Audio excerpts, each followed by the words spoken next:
Hi everyone. So, thought it just occurred to me to do this video just because how I've been seeing people react to this subject. Now, as I've said in one or two videos, I'm a fan. I'm a big fan at least of the game Magic: The Gathering. It's a fun game. I enjoy it. I'm a big nerd, so I like fantasy, and it's got great imagery, great characters, and there's a whole lore behind it. It's fun stuff. I enjoy it very much.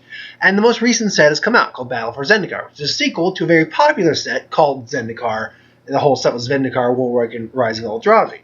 Well, Battle for Zendikar is a continuation of that story block where these alien monstrosities have come from another plane. Well, not even another plane, as Indiana Jones was, but the space between spaces, the blind eternities they call it, and are like wrecking them up. They're kind of these Cthulhu as tentacle monsters, and it's got all this great imagery. It's got some cool mechanics, stuff like that. Now, what I'm talking about for this video is it a disappointment? Because I've been hearing a lot of people kind of complain about a lot of stuff they've been seeing coming out of this set. They're not impressed by what they're seeing. It's not what they thought it was going to be. It just doesn't. It looks, a lot of cards are looking like either crappy or just weird. They don't know how to respond to them. So this is my take on that, as well as my take on the set overall. Now, of course, this is all my opinion. If you do think it is, I'm not expecting me to really change your opinion that much. If I do change your opinion, you kind of see it a different way, that's fine. But I completely understand if you don't change your mind on it. But that being said, I don't think it's a disappointment, and I don't think it's a failure of set. First off, we only just had a full set spoiled yesterday, so let's keep that in mind. We gotta see how all these cards play out. But really, when I look at the overview of this set in comparison to, the previous Zendikars, and that's really that's one of the things that is really kind of needs to be laid out there, is that to compare this properly, you gotta compare it more to Rise of Eldrazi than you do to the first Zendikar set. But pretty sure, let's compare it to both. Now, in terms of the first Zendikar set, it's, you could definitely say it's underpowered in comparison, but at the same time, it's got far more big brick shithouses in this set than in the original set. I mean, what was like the most powerful cards in the original Zendikar block, or set? Not block, but set. I think some of those powerful cards to come out there were none of the Planeswalkers, honestly.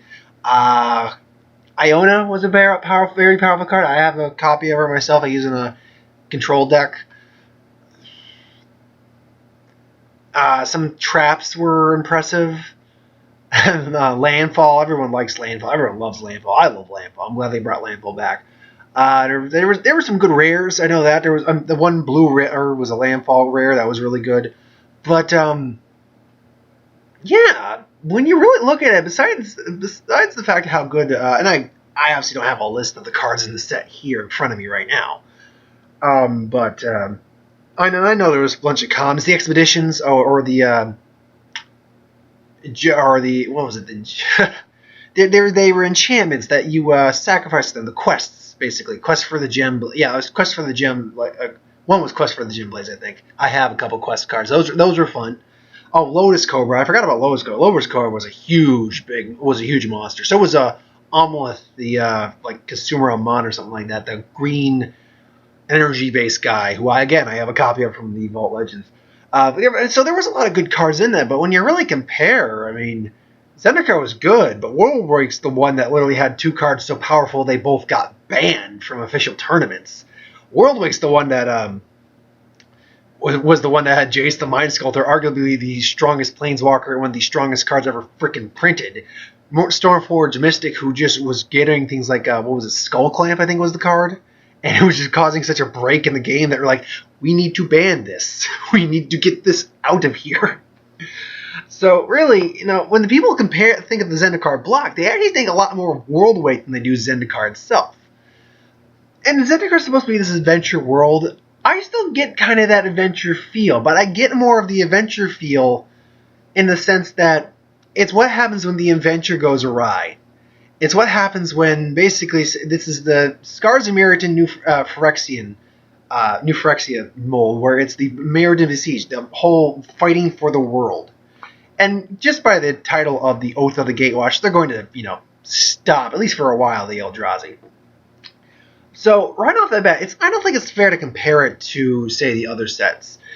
Now, Rise of Eldrazi is the one set you can definitely compare it to. Now, in terms of that, though, Rise of Eldrazi was good. It was good. It was different, that's for certain. And I liked the level up mechanic, personally. I did. And I thought the Eldrazi were cool. But first off, let's be clear. There were not a great deal of Eldrazi. There were a decent amount, but there were not. There's I counted today with the spoilers. There's 50 Eldrazi in here. That's far more. And that's out of 274 cards. That means there's almost a fifth of this set is pure Eldrazi / colorless cards. That's a lot.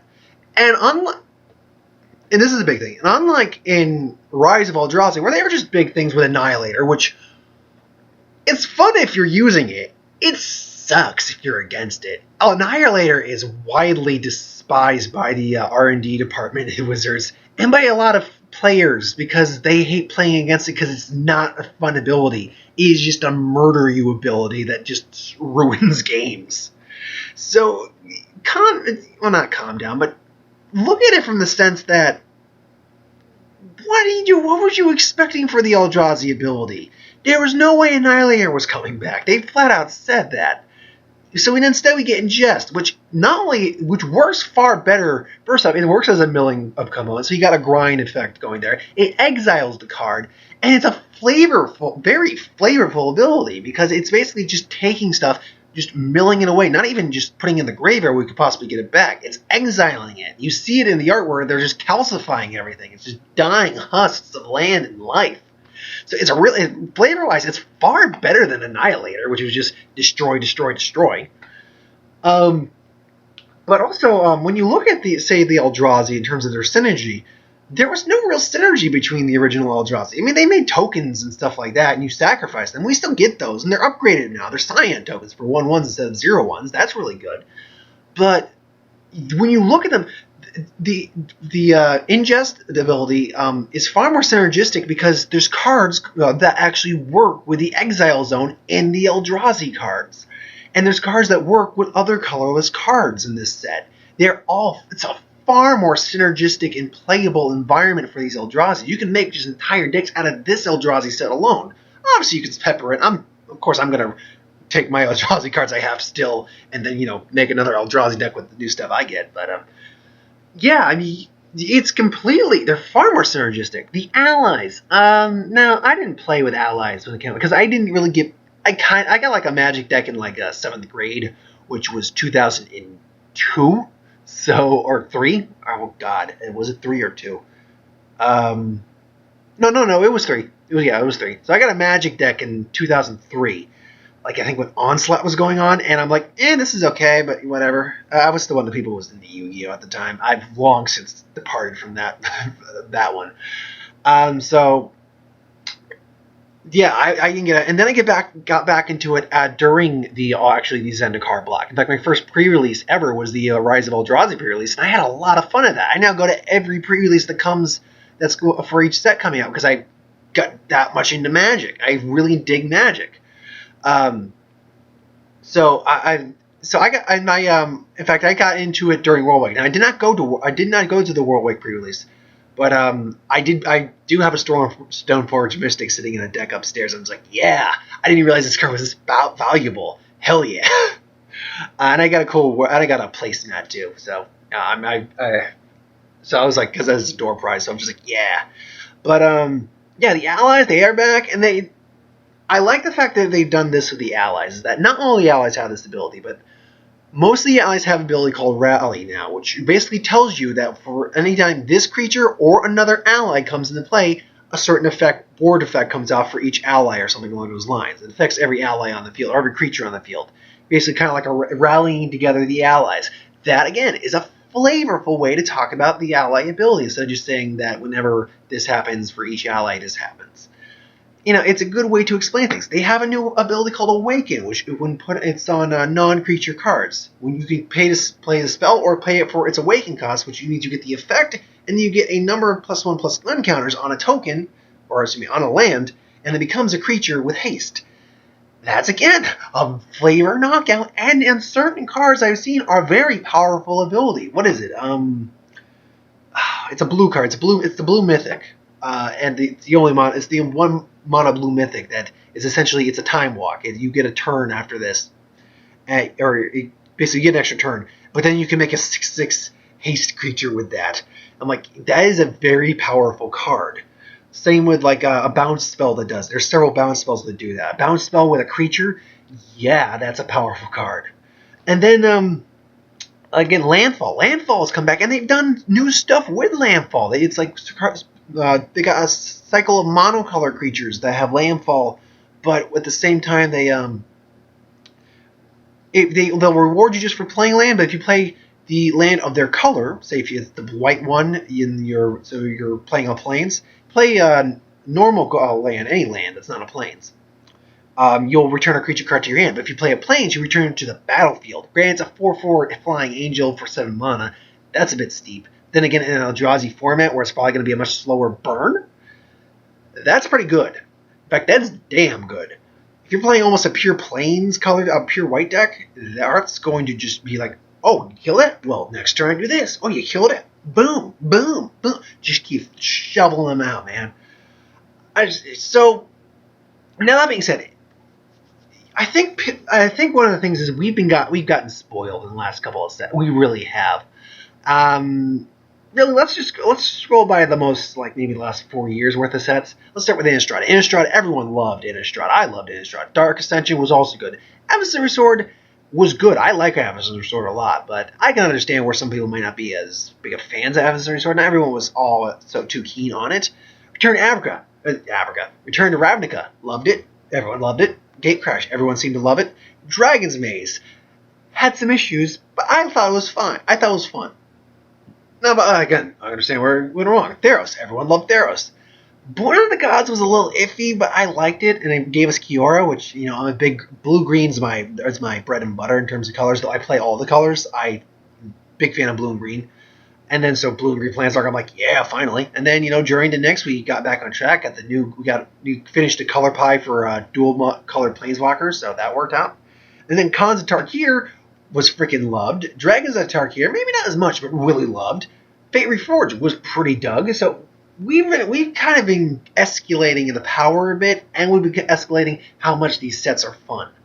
And to be fair, that was the last set in the 3-block structure. This is the beginning of the 2-block structure. So 2 sets per block, and 2 blocks a year.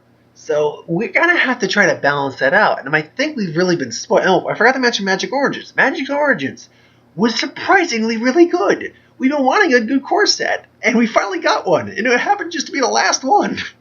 Now, they've said they might actually do more of those kind of Origin supplementary sets with more Planeswalkers and stuff along those lines, so it's possible we'll see more of those, but we'll see what happens down the road. However, I think we've been spoiled, especially when trying to compare it, because I think people are not just comparing it to, say, Rise of Eldrazi or Zendikar. They're comparing it to the entire Zendikar block, and that's not fair, because if you're looking at it that way, and in fact, if you're even looking at it in terms of, say, just on one-on-one block, set versus set, was the original Zendikar better in terms of its overall power? Probably. Was it better in terms of its adventure flavor? Yeah, but it's now the future. It's now what's happened since Rise of Eldrazi. And if you were going to compare it to Rise of Eldrazi, I would argue this might be stronger than Rise of Eldrazi, minus the Annihilator ability. The Annihilator ability is probably the only reason, or that set's actually probably stronger than this set, is because of the Annihilator ability. You take that out of the equation, though, no, this set's looking more powerful due to the rally ability, due to the fact that there's so much more synergy between the Eldrazi, so there's far more combos that can be made. Absolutely. You get enough Scion tokens, you can just power out any creature. There's a bunch of weird warping cards, like, the man lands are coming back too, we got new lands, we got so much stuff going on in this that I think a lot of people are kind of overlooking a lot of things. And they kind of, the people who get on the case like, oh, this mythic sucks, this rare sucks. A mythic and rare are usually not indications of how strong a set usually is. A lot of people tend to put it, it's the uncommons, uncommons and commons that usually define a format because they're the most easily readable cards to get. Rares come next after that, because rares are usually the actual powerhouse cards because they're easier to get than the mythics. Mythics are mythic for a reason. They usually have some sort of weird ability that's just going to, they're either stupidly powerful or stupidly bad powerful, or that just they look good at first and then they're just not good. So I personally don't think this set looks bad. I don't even think it looks, in theory, worse than Rise of Eldrazi or Zendikar. It's just different. It's like when Mirrodin discards a Mirrodin. It's the progression of time and what's happened on this plane since. So, honestly, you got to take that into consideration. I don't think this set looks bad. We've only seen this, again, we've only seen the spoilers for yesterday, so we're going to have a whole week until the pre-release to basically decide whether or not this set's probably going to be good or not. But honestly, I'm looking forward to getting going to the pre-release. I'm looking forward to getting a whole bunch of Eldrazi stuff. I'm looking forward to scoring me a Kiora Gideon and Obnixis, as well as maybe an Ulamog. In fact, I'm looking forward to trying to score a lot of mythics in this set. Because I also have to, I view this differently than a lot of other people do. I don't view it from someone who plays like Modern or Standard or drafting or anything like that. I just view it as somebody who goes home, plays on the kitchen table with a friend, like, look at this deck I made. Oh, look, I got this $7,000 Black Lotus. I sold the other two. I'm just going to I would be that dick too. I would be the dick that if I somehow got multiple Black Lotuses, I would sell all but one and put one in a deck and just flaunt it in people's faces like, what are you doing? Playing a children's card game. What are you doing? I'm playing a card game. And you know what? This is considered one of the most powerful cards ever fucking made, so I'm going to play with it. What are you going to do? What are you going to do? You ain't going to do crap. That's why, because it's my card. Besides, I already made 24 grand off the other cards, so, and that's a legitimate thing. You could literally make 24 grand off of 3 Black Lotuses, no problem. But, yeah, so that's my thoughts on the whole Battle for Zendikar. Is it a disappointment thing or not? I don't think it's a disappointment. A lot of people have been, like, just moping about the final result of what they've seen, and they don't seem... We've gotten spoiled. I think that's it. As players, we've kind of gotten spoiled, so... That's my thought on that. Thanks for watching. I hope you enjoyed. Like, comment, share, subscribe. As always, if you want us to review something, put in the comments below. Let us know. We'll do a review at some point. I'll have a movie news up tomorrow before I go see the movies I have to see. Talking about the whole Pacific Rim thing. And you'll know what I mean. And for anyone of you who's watching this and hasn't watched that video yet, you'll know what I mean. I don't know if I'll do other Magic the Gathering videos. It all depends if you guys want to see them or not, or if I'm just in the mood to talk about that. Because this is going in the random playlist right now. I have a random stuff playlist as it's labeled. Because I don't have a Magic playlist. If I decide to talk more about Magic the Gathering in the future, I'll talk more about that and make a playlist for that. Till then, though, thanks for watching, and I'll see you next time.